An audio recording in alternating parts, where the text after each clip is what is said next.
Oh, sorry, we have to record this meeting for the town. Okay, so we're going to start at the beginning again.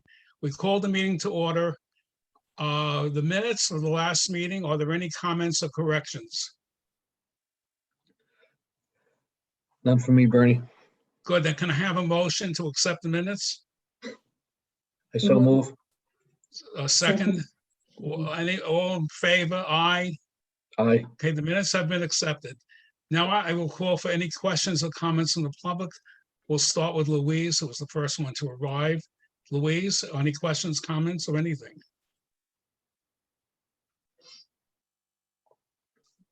I'm showing her as muted.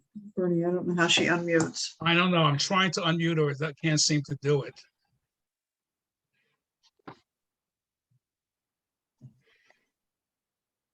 All right, in the meantime, why don't we start with Wendy, who's unmuted, and I'll figure it out. Okay. I am mostly here to, and but I have a request since I and other people are on the phone. If whoever speaks could say their name. Okay, would you say your name, please? My name is Wendy. Katie. Good.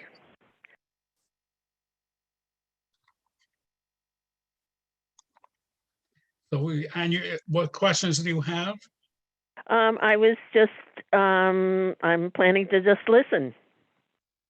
Okay.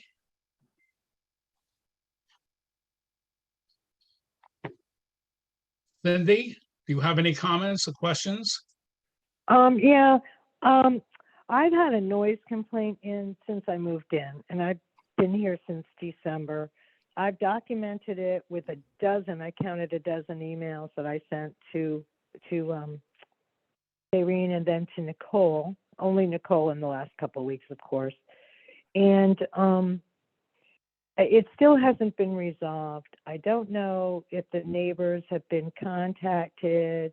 I've had no follow-up. Nicole did reach out. Thank you, Nicole. And we did have a conference call with Louise, myself, and Nicole. That was 2 weeks ago. And I'd like to know, when can I expect follow-up, and what is policy regarding a turnaround time on a noise complaint? Yeah, first of all, what building are you located in? 33. Okay, so that's in phase 2. And is some neighbors above you or next to you? What type of noise and what time is it? It's above me, and it's all different kinds of noises. And it starts around 7 p.m. So I'm really not getting any kind of quiet time, any relaxation time, winding down time. And it goes on anywhere from, I don't know. In my emails, it's gone on to 1 a.m. It's constant. It doesn't let up. It's all kinds of noises. It's not walking. It's not running, but it's scurrying. I would say scurrying about, and it's very loud. It's because it's not a walk. It sounds like dresser drawers, objects being dropped, and this goes on for hours. I mean hours. So I've documented that, times, dates, what I'm hearing, and also how it's affected my health, because it has affected me physically and it's affecting me emotionally. I have a lot of anxiety, and also not knowing what's being done or if anyone's done anything. I've reached out to the office, as I said, 12 times. I did meet with Nicole 2 weeks ago. I even reached out to the New Canaan Police Department, the liaison, who is also a Nicole. So I want to know, when can I expect some follow-up to at least know if they've been notified? Did you not mention that Nicole was following up on this? Yes, she is. It's been 2 weeks, Bernie, and this has been going on since December. Yeah, well, the point is this: if it's done within reasonable hours, you can't tell someone they can't walk or open their drawer. If it's done after 10 p.m., that's another story. It's done after 10 p.m. Okay. I think Nicole will look into it. I think she's capable of doing that. Okay, I just want to know when I can expect some sort of response. It's been since December. Well, why don't you deal with Nicole individually, and she can answer that, I'm sure. Because I'm sure she has her hands full otherwise. So she will discuss that with you one-on-one. Okay, there's somebody else that wants to come into the meeting. I'll let them in. Will the person that just joined by phone, please give me your name? Melissa? Okay, thank you, Melissa. Okay, well, Bernie, what is the turnaround time on a noise complaint? Isn't there a I don't know. I can't answer that because it's not easy. You have to first discover what's happening and who's doing it. I mean, why is it happening? I know, but is it within 48 hours, a week? I mean, Does anyone else want to respond to that? Yeah, I question? will. Bernie, can you hear me, everybody? I can very well. Okay, yeah, so I'll respond to that. And we know about the noise complaint. is that Rick? Yes, it is. Sorry, Cindy, Oh, how are you? hi, Rick. I'm fine, Rick. How are you? And we obviously would like to be able to solve the problem, but it's very difficult, as Bernie pointed out, to tell the upstairs neighbor you can't walk around your apartment or you can't open a drawer, regardless of what time it is. You know, it would be a different story if they were dancing up there or something, but if they're just walking around and opening drawers, it's very hard for us to control that behavior and say you can't open a drawer after 10 o'clock. Well, you know, while we would like to be able to solve the problem, it's a difficult one to solve because it's an almost impossible request to make, an impossible directive to follow on the part of the tenant, to say, listen, after 10 o'clock, you can't walk around and you can't open a drawer. It's just, that's a really difficult one to enforce or to even ask. But what I'm saying is that it's more than that. It's more than that. And it's supposed to be quiet time hours. And whatever's going on up there is not quiet. It's not a quiet time activity. I don't know, you know, I'm only guessing. I would say it's packing clothes, could be cleaning his room, could be working out. Whatever's going on up there is not by any stretch of the imagination a quiet time activity. All right, well, I mean, we can, you know, continue to discuss it with the tenant in the hopes of getting a, you know, consideration, I guess would be the way I would put it, from them. Just recognize, Cindy, that while we would love to be able to solve the problem for you, you know, overnight, the odds of us being able to do that are very slim, except that we can ask the tenant to be considerate of what they're doing and what time they're doing it, and hope that they will be considerate of that. And we can continue to follow up on it if they can continue to do it, but understand that it is very difficult for us to keep somebody from utilizing their apartment in a way that they see fit, as long as you know, it's a reasonable use. As I said, if they're you know, dancing, or if they're lifting weights and dropping weights on the floor, that's a different story. And that very well could be what's going on.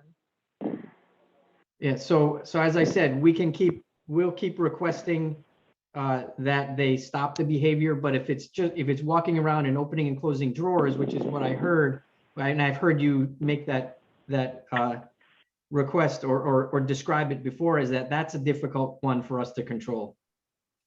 Well, it's more than that. I've said it's the dropping of objects on the floor, and it isn't walking. This isn't walking. This is very fast, you know, like in between a walk and a run. But that's the best way I can describe it. And when you're dealing with the construction that we have, that can be very, very loud. Boom, boom, boom, boom, boom. It's like that, Rick. Boom, boom, boom, boom, boom, boom, boom, boom, boom, boom, boom, boom, boom, boom, boom. And it goes on for hours. I mean, you would think, you know, a couple hours, okay, but no, this goes on 5 hours at a clip, 6 hours. And I did reach out to the liaison with the New Canaan Police Department, but I haven't been told that anybody's even reached out to them. Do you know? I don't know the answer to this. Do you know if the tenant has a pet?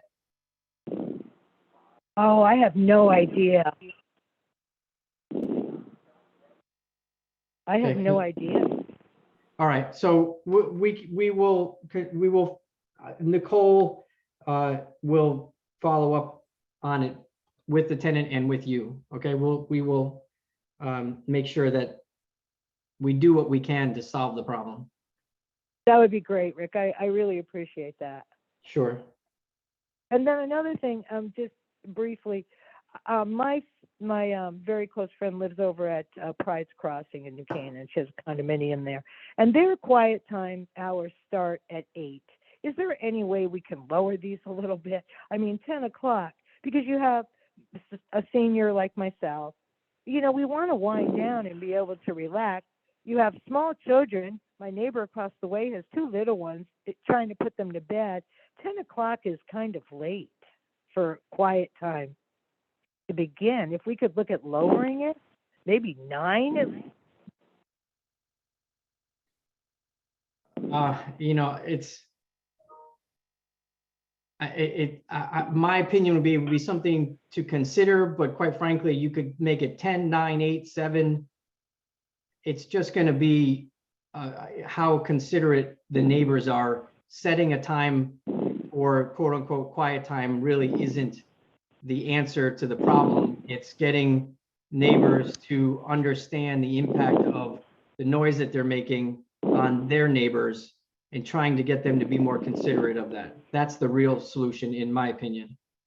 No, it's true. That's totally true. I totally agree with you. Is we have to work together and be considerate of each other. Yeah. All right, So- thanks for that, Rick. I really appreciate it. You're welcome, Cindy. Thank you. Hey, Louise, do you have any comments? I do. I have a few things. One of the things I'd like to talk about is I'm constantly getting phone calls that people are calling the office, emailing, and also leaving voicemails and not getting any response. I know that Nicole just started. I'm sure it's overwhelming, but yeah, that's one of the priorities I think tenants are looking for. There's a lack of communication. I know someone today was trying to call the office about a clogged toilet, and no one picked up the phone. And apparently, as far as I know, no one got back to her about that. So that's one thing I think that we need to really zero in on is the communication. Also, I've been asking for a while to have a liaison to the board. I've been meeting with Chandrita and Doreen and now Nicole, and I think a liaison to the board is a missing link in that. So I have been asking. Yeah, Louise, I'm going to respond to that. Technically speaking, you are the liaison, because to have a board member there, we're going to hear about the same thing at the board meeting, and it's just going to take additional time unnecessarily. You will come, you represent the tenant association, and you will bring things like you just did tonight in the previous meetings to the board. So you are the liaison. We don't need someone from the board to do that. Although when you start having physical meetings, I don't mind being present, but actually you're the one that represents the board. Okay, That's the best way of handling it. Okay. Okay, so I only have 2 other things. One is the clubhouse. I understand that the clubhouse is, you know, the management office. However, it's not the entire clubhouse. And so people are frustrated that the clubhouse hasn't been opened. They're getting a little angry about it. And just even if they're going to go in there and meet the neighbor and have a cup of coffee or whatever, I think it's important. Now, I sat with Ann on Friday. We put a whole packet of policies together to be distributed to the residents as far as house rules and parking and all those other types of things. And the clubhouse isn't open, so people haven't been able to access getting in there to get those packets. So that's something. Also in those policies, it says that the clubhouse is open 8 to 4:30. Now, I think that's supposed to start on June 1st. I just want to verify that. And the last thing I have is actually to you, Bernie, about the gas conversion. can you, as the board member handling that, can someone contact Eversource for a contact person? So when we do a transition over, that we have one person that we can talk to set up our accounts? Yeah, I think that's a great idea.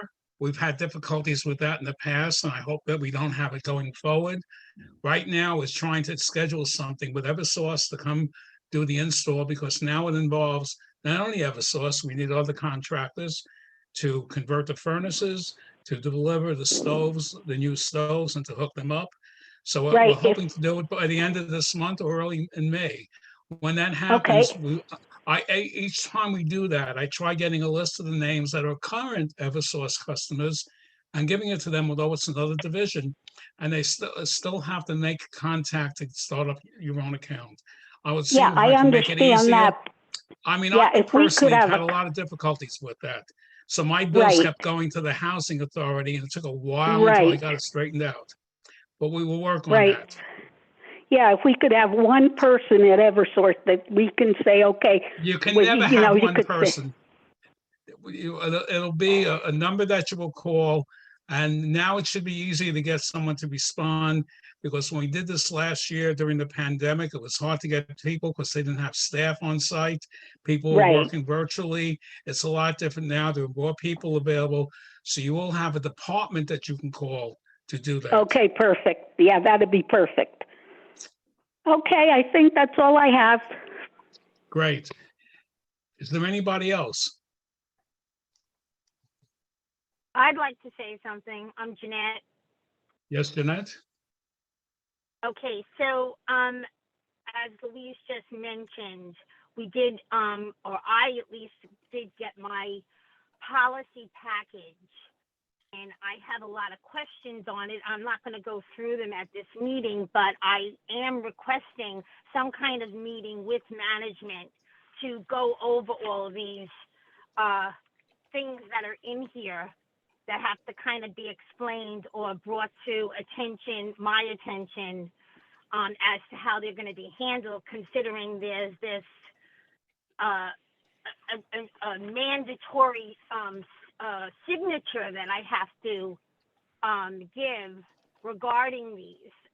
So before we do anything like that, is there any time that we are going to set up some kind of question and answer period, or maybe even rethinking some of these policies or rules that have been put into place, and exactly how they're going to be implemented, how they're going to be enforced, and how they're going to be monitored? I think that's a good idea. And in None of fact, I'm that. going to yeah, Jeanette, I'm going to recommend that there be a meeting, like a meet and greet, so you can meet the staff now that the pandemic is almost over, or considerably better than it was before. Maybe we should have a meeting with tenants and staff, and that'll be a good time to discuss all that. Maybe Ann Werner can respond to that. She wrote these policies. Hi, everybody. Hi. So, yes, Jeanette, it is our intent before the end of the month to do some Q&A sessions, building sort of property by property. So there's not too many people at one fell swoop, but we're going to do multiple sessions, and also to try to help accommodate people's schedules. But we wanted some time for people to come and take the rules, digest some of the rules, come up with some questions and comments. Feel free as you're going through the rules and policies, if you do have a list of bulleted questions, we're going to use those questions as like an FAQ or some questions and answers that can go along with this when we do the final draft in May.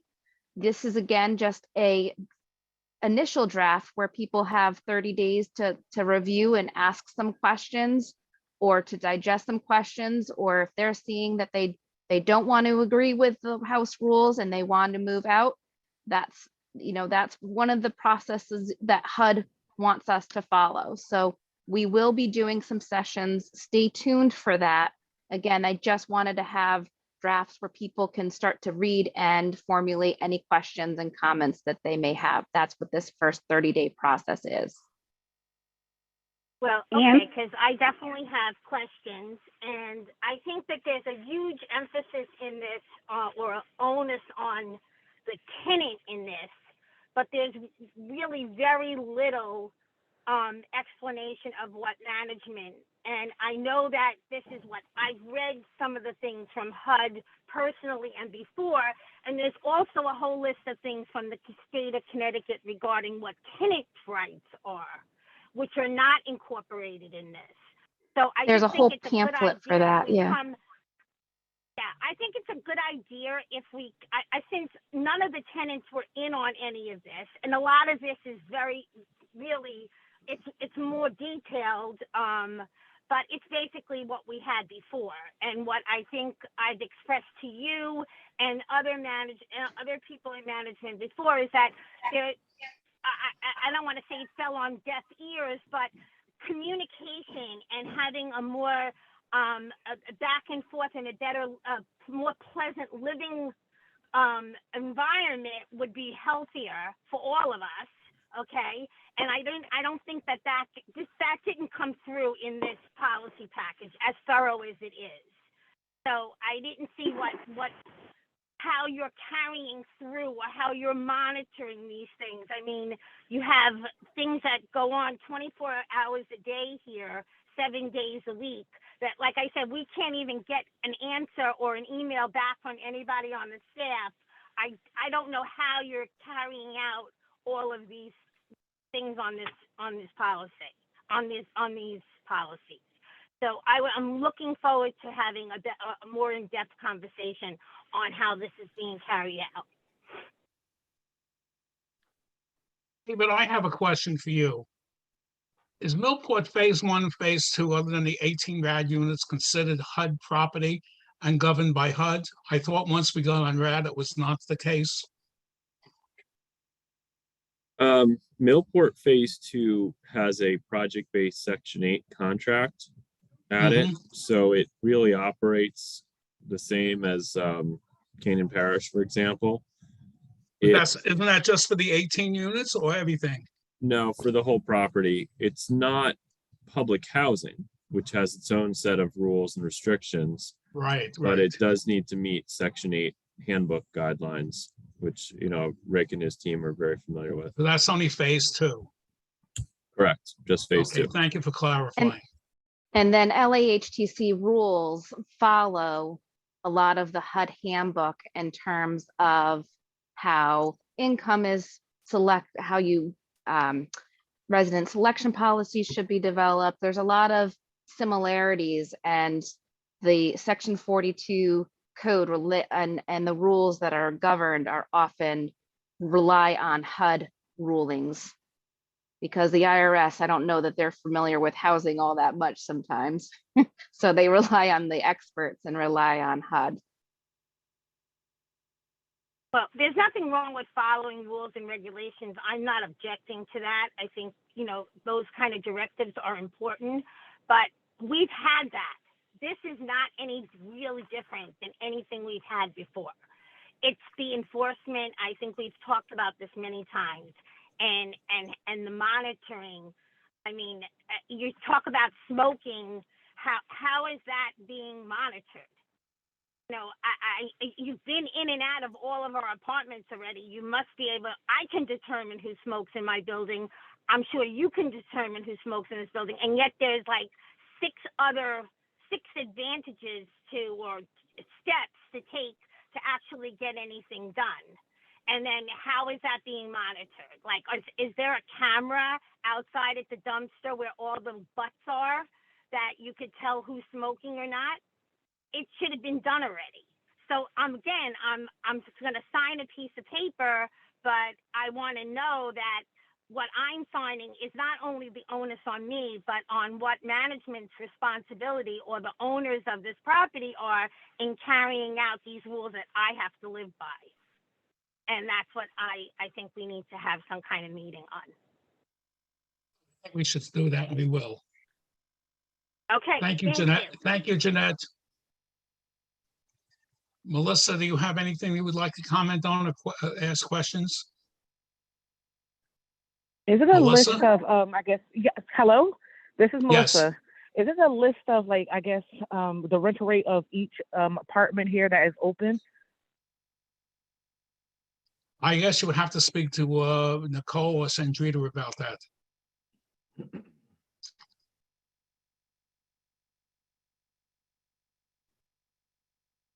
Okay.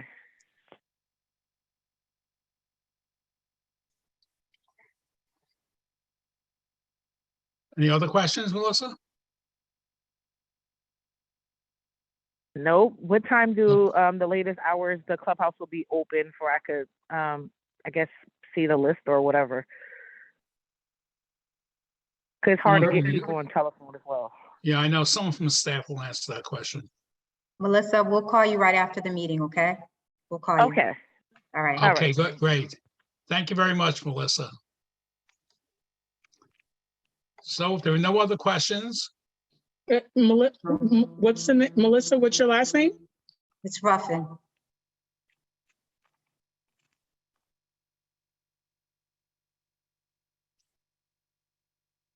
I'm hearing a lot of residents on this call. This is Nicole speaking, saying that they're having difficulty reaching the office.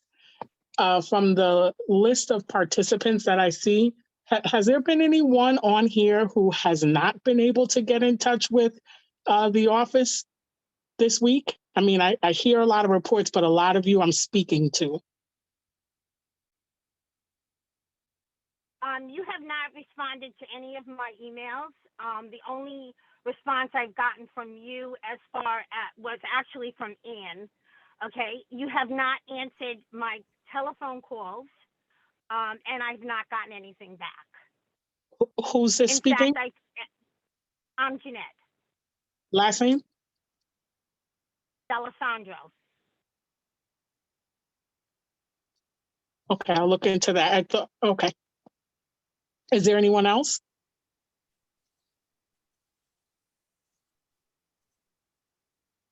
Okay.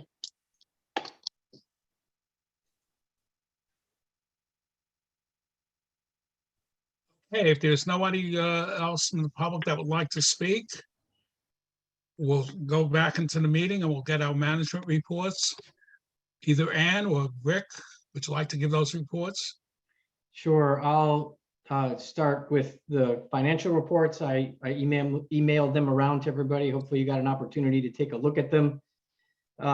You'll see the only thing of note is that we have been spending more money than usual on maintenance items. We've had a lot of work to do in units, both vacant and occupied.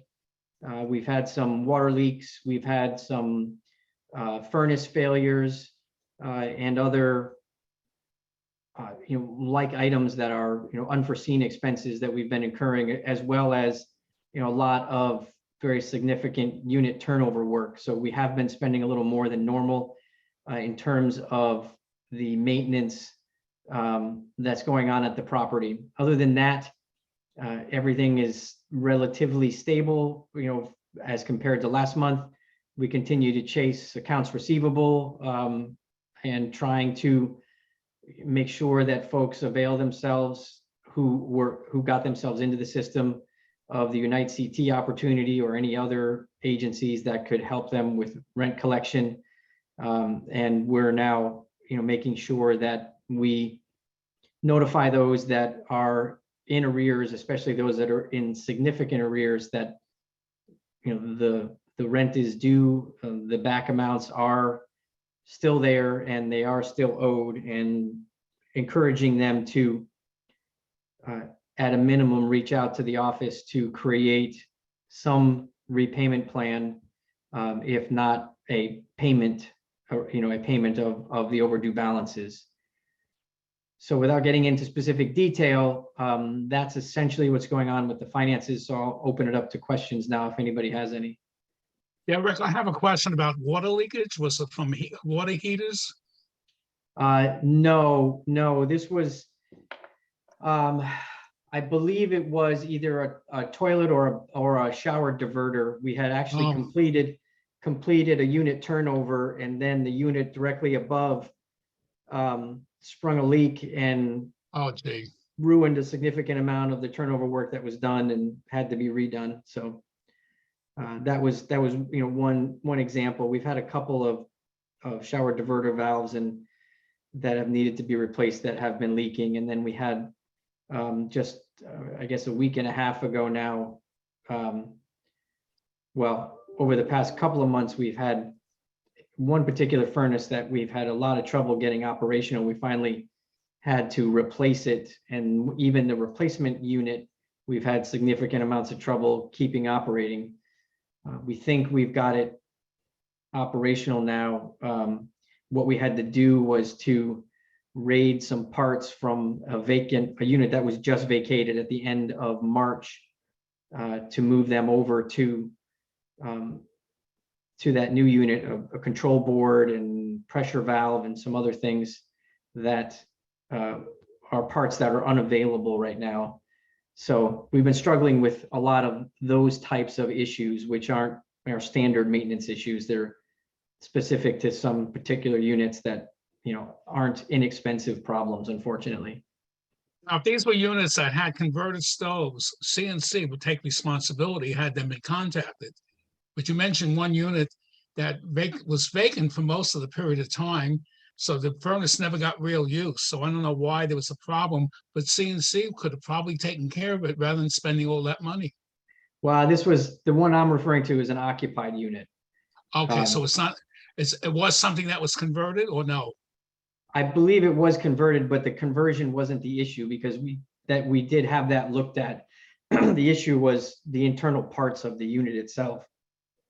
Okay, so that CNC should have been responsible. I wish I knew about it. So in any event, everything is working okay with the furnaces? For the moment. Okay. Thankfully, it's getting warmer too, so that's helping. Yeah, that's true. And stoves, you said stoves had to be replaced. Were these stoves that were already replaced? I don't know the detail. Nicole or Chandrita, do you recall? I know, the you asked them to get back to me, they never did. They didn't get a chance, I guess. Okay. Yeah, I have to look at specific units that we had any stove replacements on. But you're right. You did ask that question, and I apologize that we haven't answered it. So we'll work on getting you an answer. Okay. But anyway, on the financial side of it, with the exception of collections and some of these larger expenses that have popped up, everything else is going to plan and to budget. We just have those two issues at the moment that I view as things that have an impact that's material to the operating budget. Yeah, I think that answers. Anybody else have any questions of management?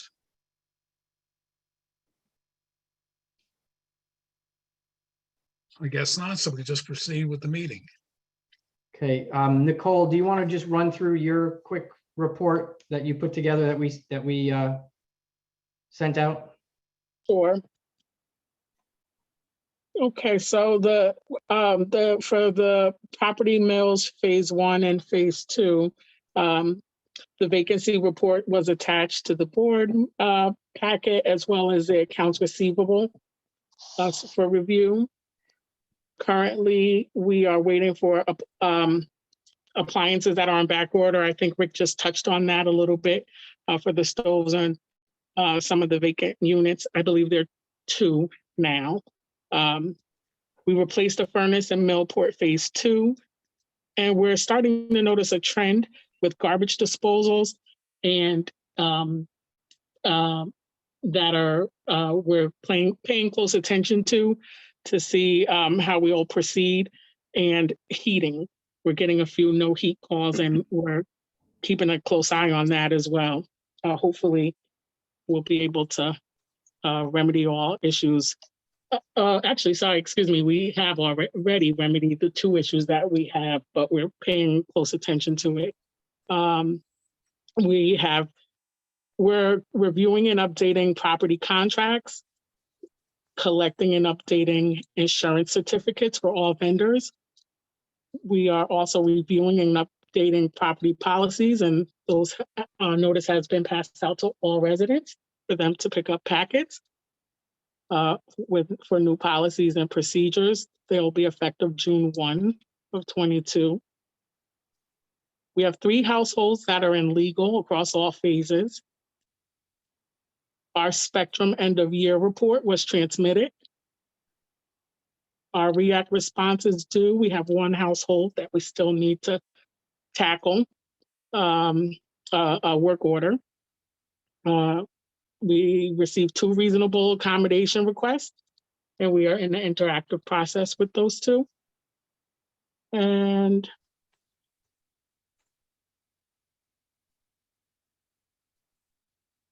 The other items are more yeah, mundane internal items. the other items are internal items, and actually, I think 2 of them have already been addressed. Oh, I have a question about garbage disposal problems. Are they in mill or phase 1 and phase 2? Right now, hold on, let me look at the work order report. Give me a second.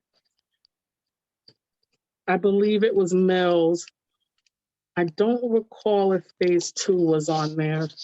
Yeah, because they're pretty old. They're based on the units. They're 11, 12 years old already, probably getting towards the end of their usefulness. So It That's was a not too little bit unusual. more, yeah, it was a little bit more than that. It was also how they were piped, and how it's tied into the garbage disposal.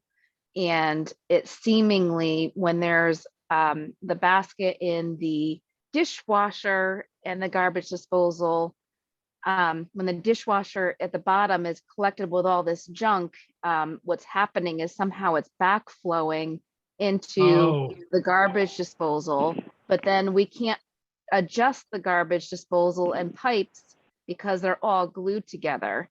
So it's a little bit of a couple different issues, and some of them are just failing from people trying to triage that issue themselves too. I'd like to make a So- suggestion that when we have a tenants meeting or meet and greet, we discuss some of these things, because some of the maintenance of the dishwasher to keep it clean or the garbage Yeah. disposal are pretty easy to tackle. And it doesn't require much. For example, a garbage disposal can easily be cleaned by putting some citrus rinds, oranges, lemons, and cut them up and put it in there, and it'll help clean the unit because of the oil in the rind, and also keep it from smelling and helps things get through. It's a simple fix. It's not a fix once you have the problem, but it's a preventive issue, preventive situation. So there's things like, keeping things maintained from the tenant's side, that may be helpful. Yeah, and I also think of, just as a reminder, they are garbage disposals and not trash compactors. So it won't break down trash and dispose of it for you. It is just a garbage disposal. Right. And it seems to be we have 1 or 2 reports in the other phases, but Mills is where we're seeing it most. Yeah, phase 2 doesn't have garbage disposals. There's for phase 2, Building 3 and 4. there's a backup in the dishwasher not draining. So I can't see the rest of the writing because I'm not in the system. I'm looking at the report. So maybe it's just a dishwasher there in phase 2.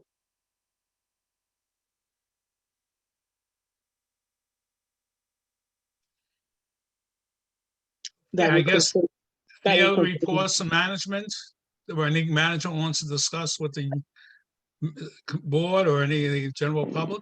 Otherwise, we'll just go into executive session. No. Okay, I'm going to ask. Yes, I do have a Peggy? question on the financing end. Since Unite CT seems to have dried up substantially, are there other options for tenants who are significantly in arrears? Because I noticed, accounts receivable went up again, close to over $15,000 this month. Just wondering where we are on any additional sources promising for help, for assistance. Yeah, there are some additional local sources, just not in the same amounts as are available at Unite CT. And Chandrita in particular has worked with a lot of the folks at Canaan Parish to access those. So we're trying to connect residents that are in arrears with some of those local sources. But again, the amounts are smaller that are available from the local sources than Unite CT. Right, okay. Thanks. This is Jim Westlake. I have a question about item G before you go to executive session on the agenda, resolution 22-1, confirming operation conformance with 8-30G rules. It looked as though you were going to discuss that out of executive session. But are you going to discuss that in that manner? Do you have any questions concerning that with Jim? I just wondered what it's an agenda item, so I'm just questioning why is it on the agenda? Well, Lynn Brooks Abney, who's just raised her hand, is our town planner, and she needs that resolution, so she'll answer your question. Okay. Hi, thank you, Mr. Chairman. Good evening. So as I'm sure some of you are aware, the town is in the process of putting together a moratorium, a certificate of affordable housing completion. And as part of that, you guys have, your management company has been very helpful and has supplied us with the compliance data for 2018, 2019, and 2020.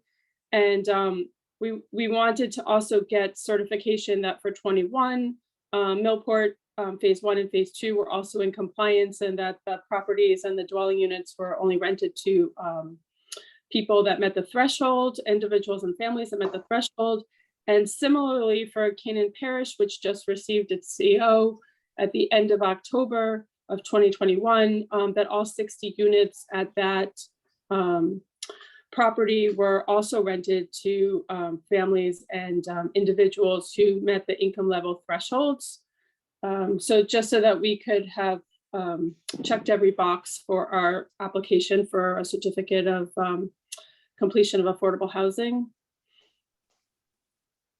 Okay. Thank you.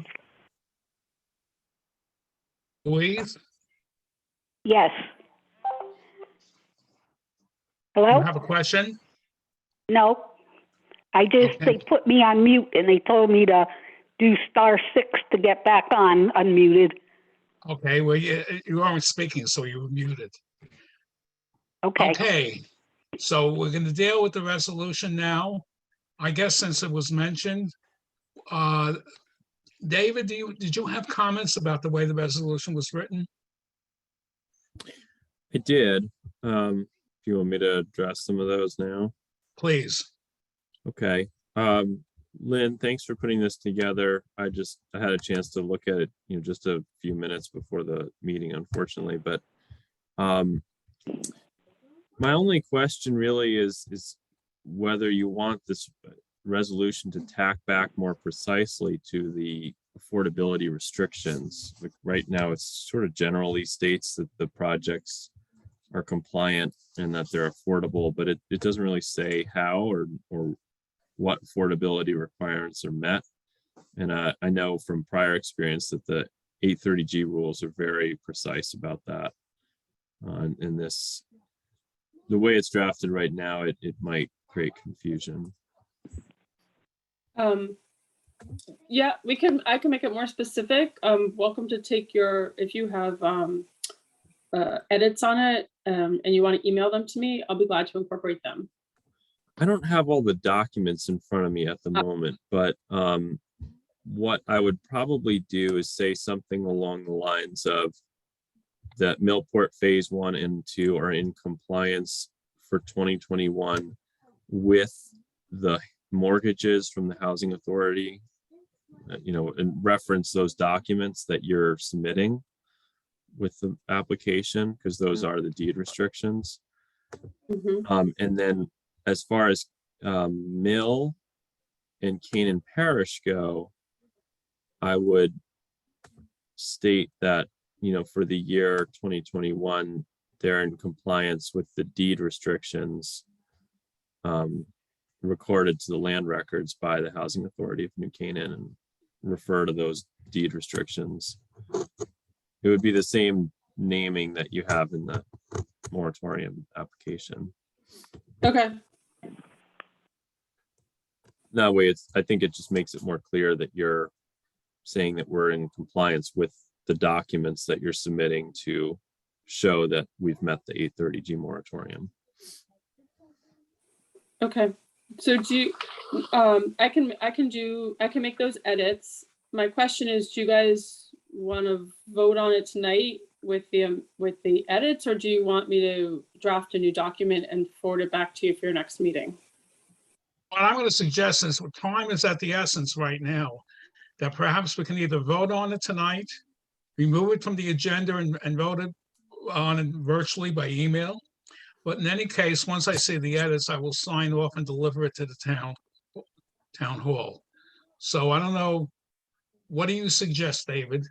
Can we vote on it without seeing a written document? I guess it depends on how, official this needs to be for Lynn's purpose. I believe that a resolution can be revised in the meeting. I'll just double check the bylaws on that.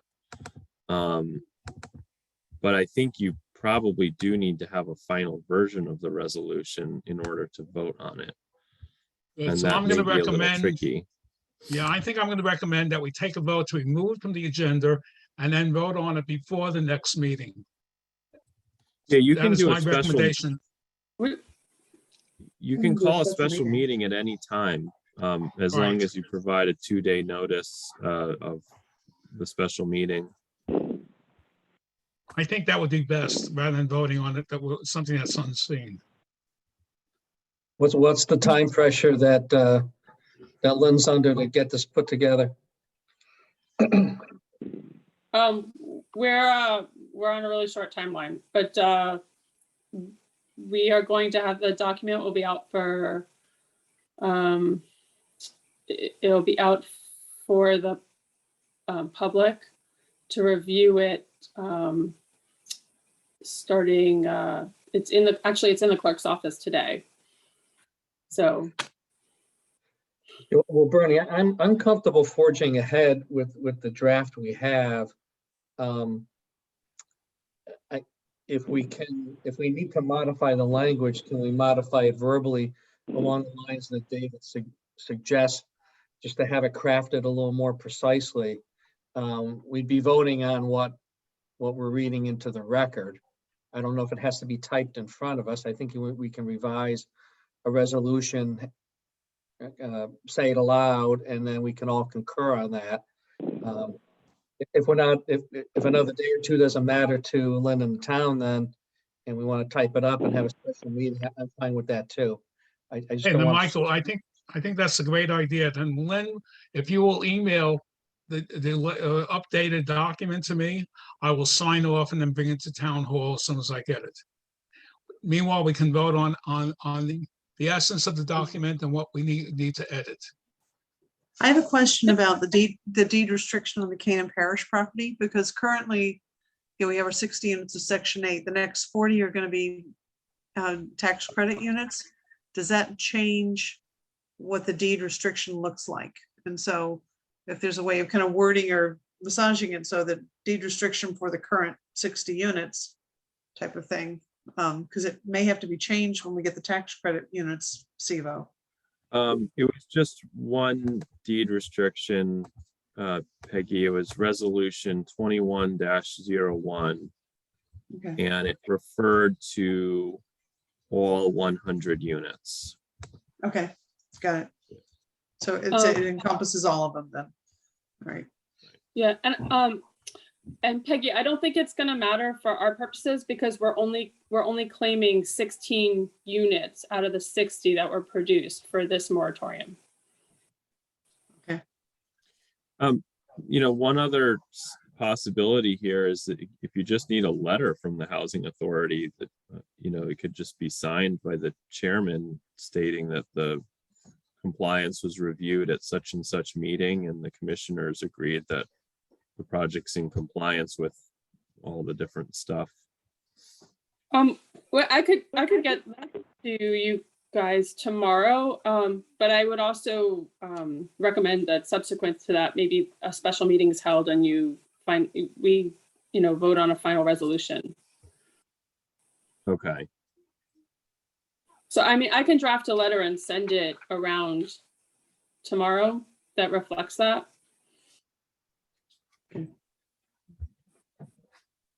Probably easier to just do a special meeting as long as we could get 3 commissioners on a Zoom at the same time. It could be done, we've missed the timeline to be able to do it by Friday, but it could probably be done on Monday as long as 3 people could get on, approve the resolution and move on. About Michael's idea of voting on it in principle and then signing off on it so they can get it by Friday. Yeah.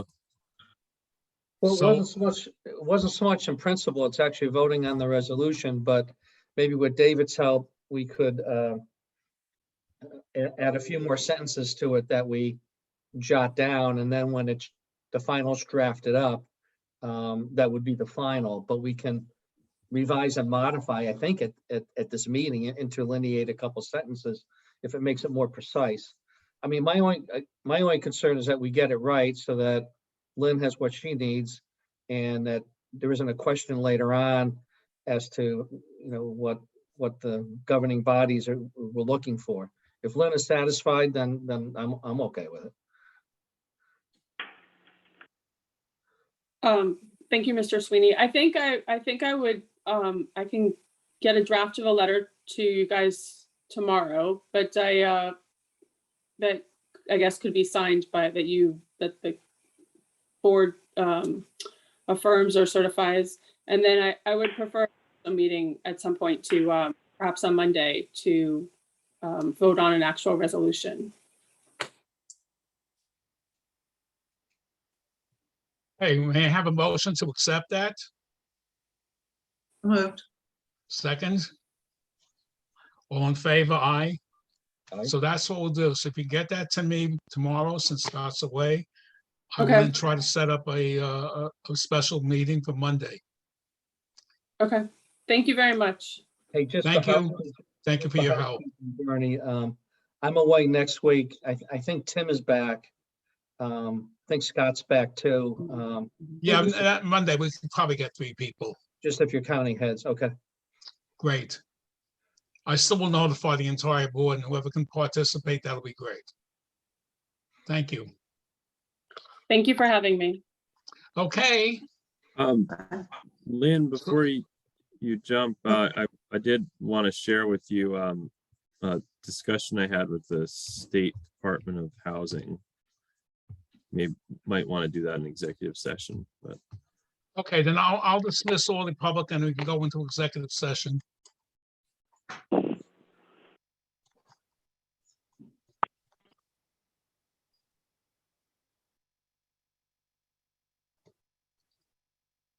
Okay, who else? No. Cindy's still on. And James. Yeah, it's Melissa. taken me a while since I usually don't host these things on Zoom. Remove, okay. Since people don't remove themselves, I think we have everyone that should be here. Yes, we I do. think, Mr. Simpkin, I think you have to invite me into executive session.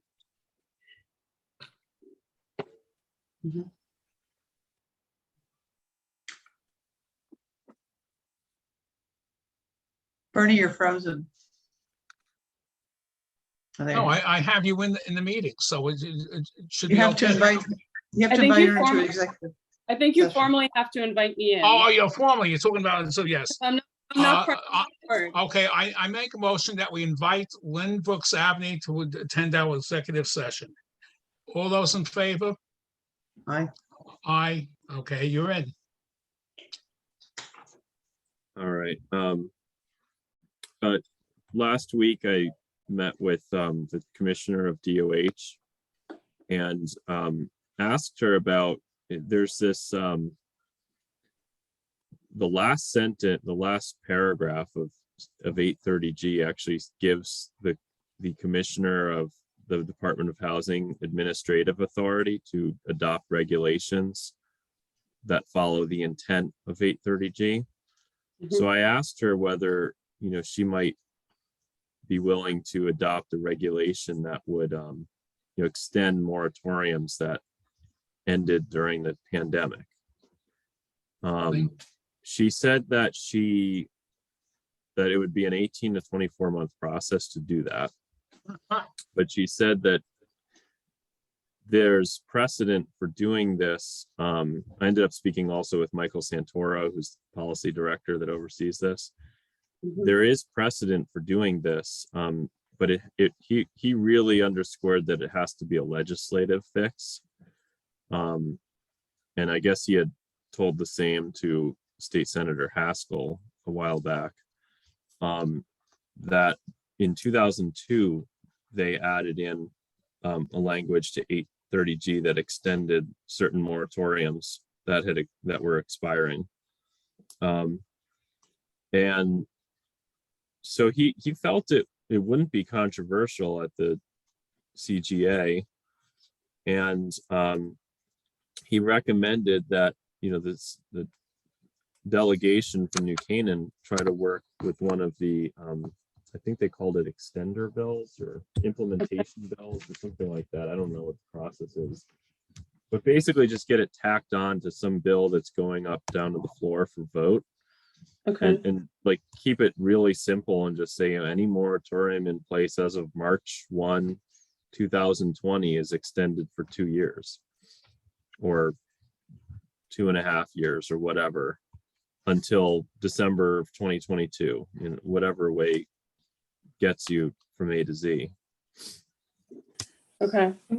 Do we know how many towns were impacted and moratoriums expired during the pandemic? I'm only aware of us and one other. Yeah, that's what I would answer too. I mean, they've extended everything for the pandemic. Yeah, would it make sense to talk to that other town and get both delegations in Hartford to go together? I think. And part of our delay was Chaffa. I mean, for goodness sake, it was. Right. I know. What was the other town? Yeah, what was the other town that ran into the same situation? Was it Greenwich? No, Greenwich has not ever applied. They're considering it now. I want to say it was Brookfield maybe, but I don't recall which one it was. I'd have to look it up. But I think it ended with a field. So I just found my notes actually.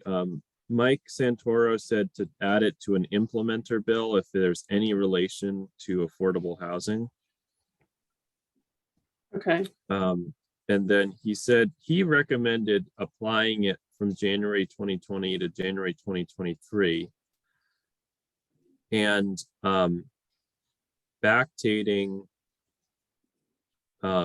either extending existing moratoriums that expired during that time period or backdating any new moratoriums to January 2020, which would have the effect of reducing the length of the new moratorium. Yeah.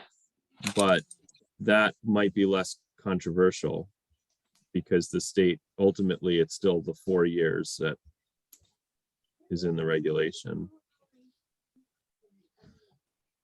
So I thought those were really interesting suggestions. I mean, they really didn't think it would be all that controversial at the legislature to do this. Might be worth a shot. Okay.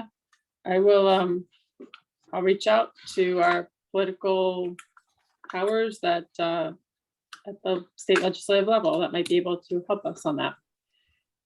Thank you for that information. Sure. Anything else, David? That was it on the resolution. I did want to go over some other stuff with you guys, like hot water heaters, but Oh, great. I was going to do that. You can do it too. I can disappear. I have 2 kids to feed too, so. Oh, go feed your kids. I know they're All hungry. right. Take care. Awesome. Thank you guys. Thanks, Lynn. Have a good Have- night. Bye-bye. Bye. Bye.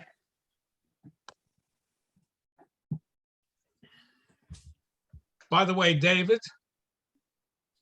I went through the whole, roster of tenants that had replacements. We've had 3 units in Mill that have had replacements within the last year or 2. So that means there were 37 water heaters that should be replaced. One of the questions you had was about replacing the sheetrock panels with wooden doors like we did for the furnaces. I think they did a great job, and I think that's a great idea to go forward with this as well. Okay. So basically, what you put through the leveling plan was kind of good. I think going with a 40-gallon unit is better than 50, because I don't think that's necessary. We're not very big units here. And I think having the auto shut off is good as well. What I think we need to do in some of the vacant units is maybe have some of the contractors actually take a look at what's there in terms of wiring, to have the additional outlets and what else is needed before, letting the contract to anyone. So far, looking at all of them, my personal leaning would be to Rick's, because they've had a good experience at Canaan Parish. And I think they can handle large numbers. So I think we should take a vote and going forward and trying to, iron everything out, and then, picking the contractor we want to work with. I think they're just replacing in kind, if I remember right. And I believe that there's 40s in the 1s and the 2s and 50s in the 3-bedroom, but I could certainly confirm that. Okay, well, I guess the best way to do it is to take a look. I thought they were all 40s. Okay. So, yeah, it would make sense if we had to do 50s to go for the 3 bedrooms. I think that's a good idea. 40 gallons for 3 bedrooms is a little small. Yes, yes. And I mean, if you have a 10-year warranty on the table for only $6,000 or $7,000, I would take it. Me too. I think that's an excellent warranty for a hot water heater. And I think the way it was put together by Rick's seemed very good in terms of looking at the other issues like the pans being replaced and things like that, the pipes, and I think they did a good job of quoting it. We just have to iron out the number of units and which ones we want for 40s to 50s. Yeah, I felt the same way, Bernie. I think Rick's would be a good pick. I personally would like to have them take a look at some of the units that exist now and some of the vacant units to see what they are now and what they have to do. I think that would be a better way to get a grip on what they need to do in replacing them. Rick Yeah, I did think not include the shut off, is that correct? It was an We're talking add-on. about the shut off, yes. Yeah, they did not include the shut off in their pricing. we added it into the total at the end. At the end, But okay. yeah, so the 57,000 for the 10-year warranty is without the shutoffs. And then we added in 450, so you could see what the total would be with the shutoffs. So it's, So should we take a vote on that now, or should we ask that Rick's come and do a more careful inspection? What the job is like? Well, I think they did. I mean, Niall met them at the site, so But did they look at actual units? yeah, I believe so. I mean, I'll double check. Well, if that. that's the case, that's great. If they didn't do it, they should. so if you can you explain what you talk about sheetrock versus a wood panel? So just making an access panel for the water to reach the workings? Is that Yeah, what you're let me talking explain about? something, Peggy. On all these units, what they did is they have the heaters and the clothing closet in the bedroom. Mhm. In order to access it, you have to unscrew a panel of sheetrock. Now, albeit in the furnaces, they had to screw it and screw it back every time they change the filter. Here it's not done as often, but that's not as good in terms of having to access it quickly. We had the carpenters come last time and they have them on these easy to remove latches. If you want to take the panel off, remove the latches and take the panel right off. Right. So if they have to get into it in an emergency, they can get into it a lot quicker. So would we, I mean, have we gotten any kind of estimate from a carpenter on how No, much we those will. costs would be? We'll use this, I guess we can use the same one that already did the job for the furnaces. Yeah, if I can get them back. They were a little bit burned by that experience, but I Oh, will really? definitely ask them. Do you know anyone else? You know, It was very hard to find anyone to do I that. know the 'cause, problem, David, was this. They wanted to do everything all at once, was in terms of fabricating. My recommendation is that we have them come in, do all the measurements for each of the units involved. And then it can do all the fabrication at one time because they're not installing it at one time. And although they may install, 4, 5, 6 at a time, they're all fabricated already and it's a lot easier to do. And that's how we can work better with them than we did last time. Yeah, I'll reach out to them. Still have a good Great. relationship with those guys. And just in turn, quickly on finances, I mean, per Rick's report, you have over 150,000 in cash at Mill. We're also have about 150,000 at Hank. And we have a request to the town for 300,000 from the Affordable Housing Fund that is still pending, but I'm hoping to get that approved soon. So bottom line, I mean, you can definitely afford the $75,000 cost for this. We also do the generators on that. Generators are separate. So Niall has met with 3 companies. I know. Super K did provide a proposal, which we gave to you, but it's the only one we've gotten so far. And overall, I mean, it's pretty expensive. It's about 150,000 altogether. Although I wouldn't say that their price is bad. I mean, it's a lot of work. We are expecting a second quote to come in from Northeastern Generator. And we had CamSan out as well, but they decided not to bid because they wanted these engineering drawings that were going to cost like $50,000 to prepare. So we'd just leave them out of the bidding on this. Well, since the warm weather is coming, maybe we should deal with the heaters first and then worry about that after as we get the more quotes. Yeah, I guess what I would just caution you guys is material and labor costs are extremely volatile right now. So, Yes, I know. If we get the Northeastern quote back, I would like to take both of them to you guys for next meeting. Great. Good idea. Yeah, probably better to do it than to wait. All right, well, we will. David, yeah. Sorry, David. On the funds that are coming from the town, there are no limitations or restrictions on use. Is it just for general operating? Correct, Mike. It's actually just reimbursement of the funds you have already expended on the furnaces conversion. And we should be able to go back and request more once they process this payment. Thanks. Is this, Rick, is the generator a requirement because of the building, or is it just something you're looking to add because it would be convenient? Yeah, it's not actually a code requirement. We met all the code requirements at Millport with the battery backup systems, but there's been some issues with that. There's been some extended power outages where the battery systems have run out of batteries. And so emergency lighting has turned off or the key fob system has stopped working. And that's, obviously a concern. So the generator, the idea with it really would be to provide you,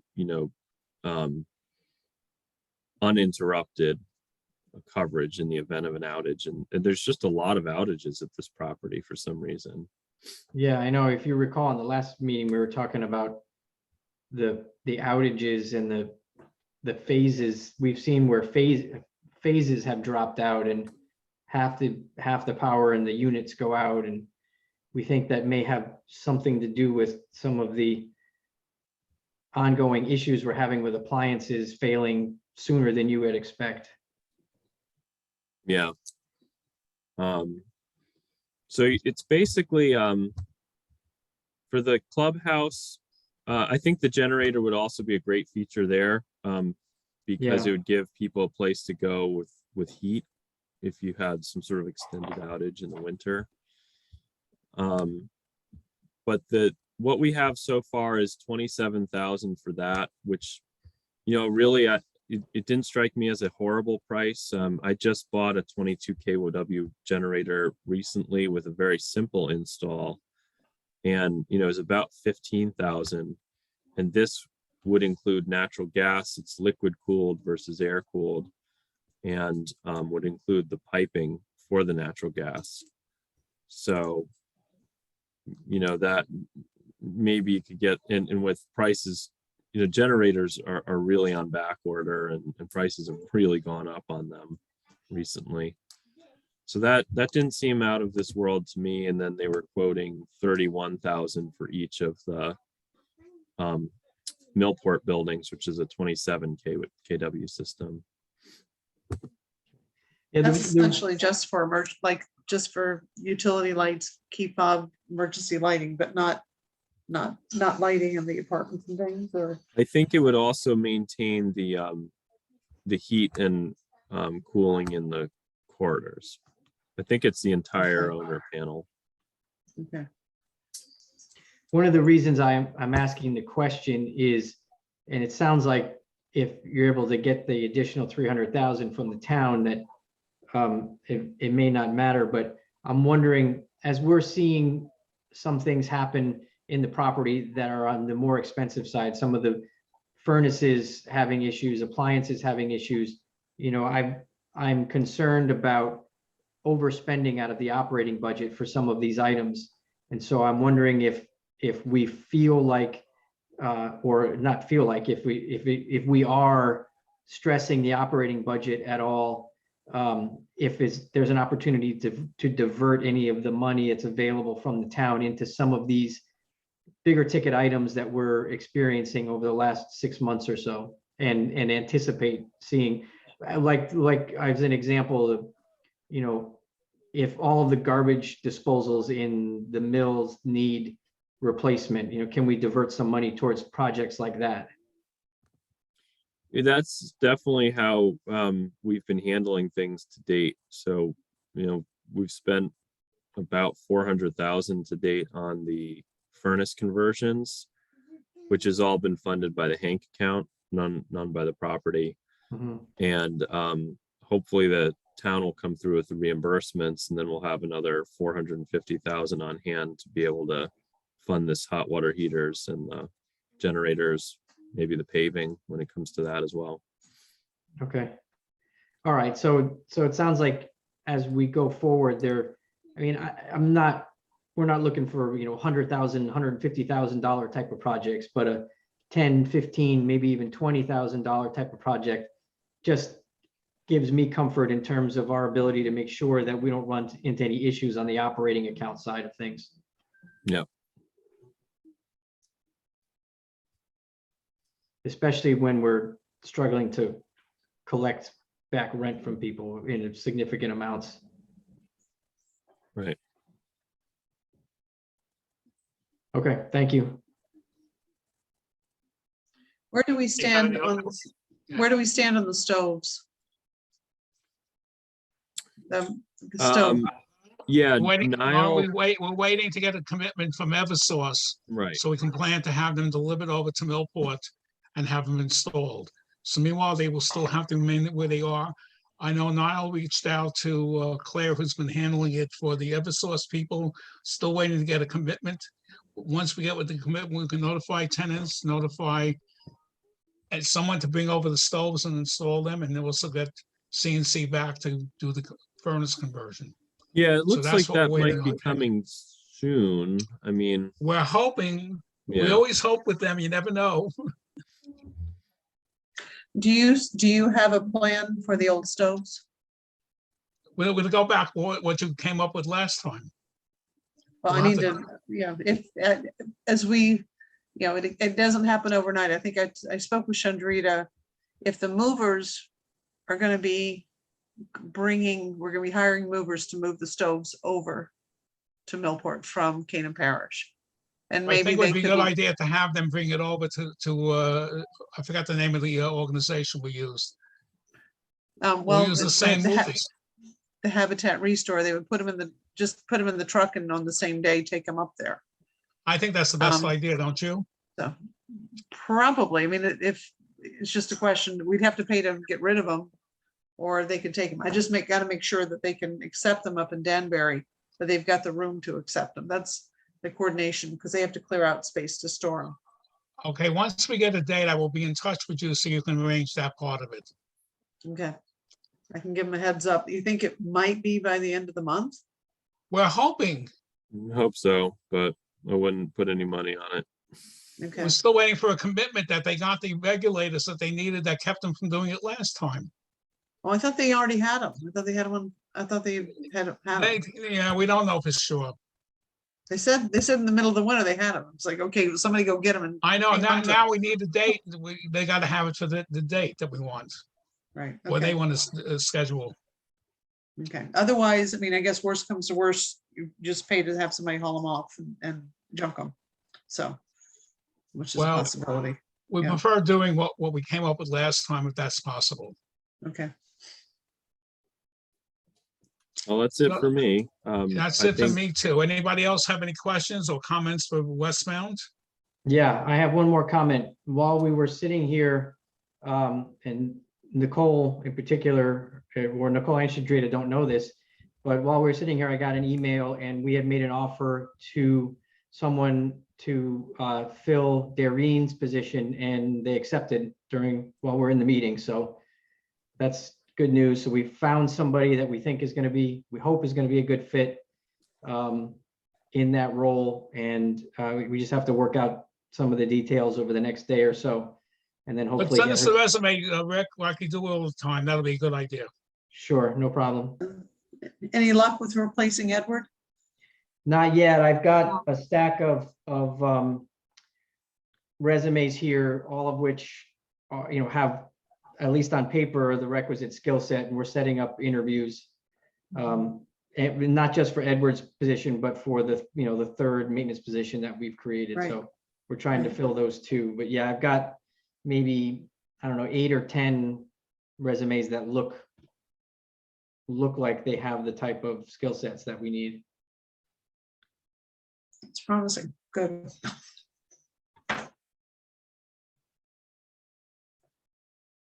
That's all I have. I actually have some questions for you, Rick, but I can handle that by an email. I don't think we have to take time at this meeting for that. Okay. So if everybody is settled with everything, I ask somebody to move to join the meeting. Moved. Second, all in favor, aye. Thanks, everyone. Have a good evening. Thank All you. right. Enjoy. Take care. Okay, good night. Bye-bye. Nice job, Bernie. Thank you. Good night.